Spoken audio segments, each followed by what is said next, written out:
High বন্ধুরা, আজকে আমরা এক এমন জায়গায় পৌঁছেছি পুরো ভিডিও না দেখলে খুব মিস করবেন। তাই মিস না করে চলো এবার শুরু করা যাক।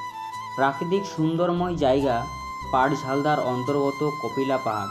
এখানকার কাহিনী হচ্ছে শ্রী অনন্ত ঠাকুর পাহাড়ে গৌত ধ্যান করে স্বয়ং মা কালীর সাথে কথা বলেছিলেন। এখানকার জায়গাটা খুব সুন্দরময়, মন্দিরের বাইরেটা যতটা সুন্দর ভেতরটাও ততটা সুন্দর। এখানে ঠাকুর বসে আছেন, তিনি এখানে মা কালীর পুজো করেন। এখানে একটা অ্যালবাম রয়েছে, যেগুলো অ্যালবামের মধ্যে রয়েছে সেগুলো সমস্ত কিছুই এখানে আছে। চলো এবার ভিডিওর মাধ্যমে জায়গাগুলো পরিচয় করিয়ে দিই। মন্দির লক্ষ্মী দেবীর মূর্তি রয়েছে এবং গণেশ ঠাকুরের মূর্তি রয়েছে, আর তার পাশেই আছে একটা শিব ঠাকুরের ছোট্ট মূর্তি এবং দেবদেবীর মূর্তি রয়েছে। আর সামনেই আছে সাদা ধপধপে একটা শিবলিঙ্গ, আর তার পাশেই আছে নন্দী বাবা।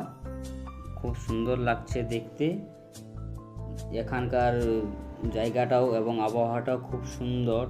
এবং আমরা ওপরের দিকে যাচ্ছি, যেখানে অনন্ত ঠাকুর মা কালীর সাথে ধ্যানের মাধ্যমে কথা বলেছিলেন যে গুহাতে, সেই গুহাটা আপনারা দেখতে পাবেন।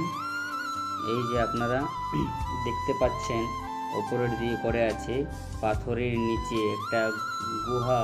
এই গুহাতেই বসেছিলেন এবং তিনি ধ্যানের মাধ্যমে মা কালীর সাথে কথা বলেছিলেন। জায়গাগুলো আপনারা আসলে আপনারা দেখতে পাবেন। হাই গাইস, তোমরা দেখতেই পাচ্ছ এখানে দৃশ্যটা কিন্তু খুব সুন্দর।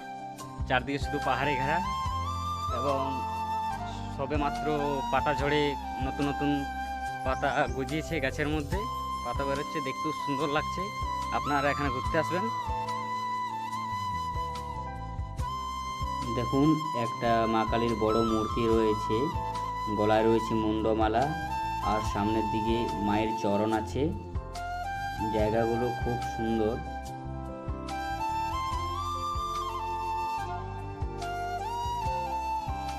ইনি হচ্ছেন সেই সাধক, পরম পুরুষ সাধক অনন্ত ঠাকুর মা কালীর সঙ্গে গল্প করেছেন।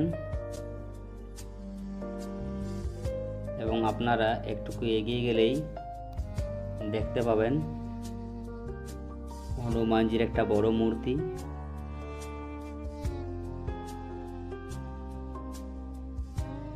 খুব বড় মূর্তি, তার চরণ তলে ছুঁয়ে একটু প্রণাম করে নিলাম।